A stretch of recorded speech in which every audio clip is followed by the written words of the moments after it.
இன்னைக்கு எபிசோடுக்கான 4வது promo release ஆயிருக்கு. 4வது ப்ரோமோவில் நம்ம விஜய் சேதுபதி அவர்கள் யார் தண்ணி பழத்தை போட்டு பொலன்னு பொழந்து எடுக்கிறாரு. என்னென்னு பொழந்து எடுக்கிறாரு அப்படின்னா, இந்த மாதிரி ஒரு சண்டை ஒன்று போயிருக்கும் வீட்டுக்குள்ளே. ஸோ அந்த சண்டை போகும்போது அந்த இடத்துல பார்த்தீங்கன்னா, நம்ம தண்ணி பழம் ரம்யாவை பார்த்து உனக்கு என்ன தகுதி இருக்குது, உனக்கு என்ன தராதாரம் இருக்குது அப்படின்னு சொல்லிட்டு வார்த்தையை போட்டு ரம்யாவை பார்த்தீங்கன்னா ரொம்ப மட்டமாக தாழ்த்தி பேசுவோம். அந்த இடத்துல பார்த்தீங்கன்னா ஆக்ரோஷமாக சப்போர்ட் பண்ணுறதுக்காக எஃப்ஜேவாக இருக்கட்டும், சபரியாக இருக்கட்டும், எல்லாருமே உள்ளே ரம்யாவுக்கு சப்போர்ட் பண்ணிட்டு இருப்பாங்க. ஸோ அந்த இடத்துல சப்போர்ட் பண்ணுற அப்படின்ற பேரில் பார்த்தீங்கன்னா பார்வதி ஏனோதானு சொல்லிட்டு பார்த்தீங்கன்னா குருட்டுத்தனமாக நம்ம தண்ணி பழத்துக்கு பார்த்தீங்கன்னா சப்போர்ட் கொடுத்துருந்தாங்க. ஸோ இந்த இடம், இந்த வார்த்தை, இவர் சொன்ன அந்த வார்த்தை, இவன் சொன்ன அந்த ஒரு வார்த்தை, தகுதி உனக்கு என்ன தகுதி இருக்குது, உனக்கு என்ன தராதாரம் இருக்குது அப்படின்ற வார்த்தை பார்த்தீங்கன்னா பெரிய அளவில் பேசப்படக்கூடிய ஒரு விஷயமா வீட்டுக்குள்ளேயும் இருந்தது. அந்த விஷயத்தை பார்த்தீங்கன்னா நிறைய பேர் அதை அடிக்கடிக்கு ஊதி பேசாகிட்டே இருந்தாங்க. குறிப்பிட்டு சொல்லணும் அப்படின்னா நேற்று எபிசோடில், வெள்ளிக்கிழமை எபிசோடில் ஒரு விஷயம் நடக்கும். ஸோ அந்த இடத்துல ஒரு சில விஷயங்களை வச்சு ஒரு சிலர் மென்ஷன் பண்ணி சொல்ல மாதிரி சொல்லியிருப்பாங்க. அந்த இடத்துல நம்ம இவங்க ரம்யா போயிட்டு சார், நான் உங்களை பற்றி சொல்லிக்கிறேன், இல்லை உங்களை பற்றி சொல்கிறதுக்கு ஏதாவது தராதாரம் வேணுமா அப்படின்னு சொல்லிட்டு வேணுமுன்னே பார்த்தீங்கன்னா வம்புக்கு வீம்பு இழுக்கிற மாதிரி, அதாவது வீம்புக்கு வம்பு இழுக்கிற மாதிரி பார்த்தீங்கன்னா நம்ம ரம்யா தண்ணி பழத்தை சீண்டிருப்பாங்க.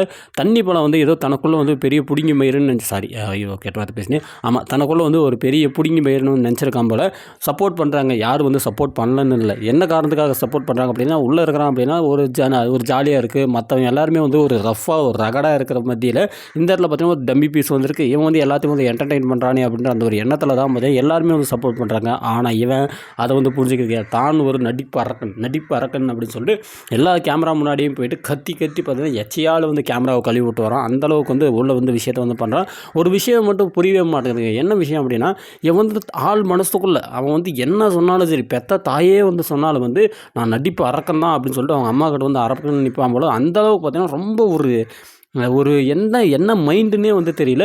எல்லோரும் என்ன நினச்சோம், நானே கூட நினச்சேன் அப்படின்னா கண்டென்ட்டுக்காக பண்ணுறான்னு நினச்சேன். அதுக்கப்புறமா தெரிஞ்சிச்சு, வெளியிலே இவன் இப்படி தான் போலன்னு தெரிஞ்சிச்சு. சரி, உள்ளே போனால் எல்லாம் வச்சு செஞ்சு உள்ளே வெளியில் துரத்தி விட்ருவாங்கன்னு நினச்சி உள்ளே போய் பார்த்தா எல்லாரும் அடிக்கடிக்கு இவனை பார்க்கும்போது பாவம் வந்துச்சு. பாவம்டா அந்த மனுஷனை போட்டு இப்படி இருக்காங்க, இவனுக்கு போடுறா ஓட்டு அப்படின்னு சொல்லிட்டு எல்லாருமே ஓரளவுக்கு ஓட்டை போட்டு அவனை 1.5 லட்சம் ஓட்டுலாம் போட்டு வீக்கெலாம் சேவ் பண்ணான். அந்தளவுக்கு பார்த்தீங்கன்னா ஒரு பாவப்பட்ட ஒரு மனுஷனாக தெரிஞ்சாலுமே அந்த வாய், அந்த இது ஒரு தற்பெருமை, அதே மாதிரி அந்த அடங்க மறு அப்படின்னுவாங்களா, அந்த மாதிரியான விஷயங்களை பார்த்தீங்கன்னா நம்மளால் விட்டபாடு கிடையாது. நான் அப்படி தான் பேசுவேன், அப்படி தான் பண்ணுவேன்.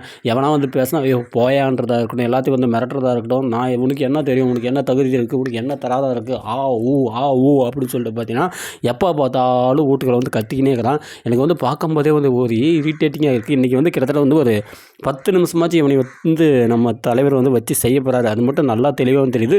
தண்ணி பழம் கண்டிப்பாக வீட்டுக்குள்ளே இருக்க வேண்டிய ஆள் தான். ஆனால் கொஞ்சம் கேரக்டர் மாற்றிட்டு வெளியில் கண்டுக்காக இதை வச்சுட்டு உள்ளே கேமுக்காக வேறு மாதிரி இருந்தாருன்னா பரவாயில்ல. ஆனால் உள்ளே போயிட்டோம் சும்மா இல்லாமல் நான் பெரிய நடிப்பறக்கன், பெரிய பிடுங்கி மயிறு அப்படின்னு சொல்லிட்டு பார்த்தீங்கன்னா உள்ளே மயிரை பிடிங்கின்னு உட்காந்துக்கிறான்.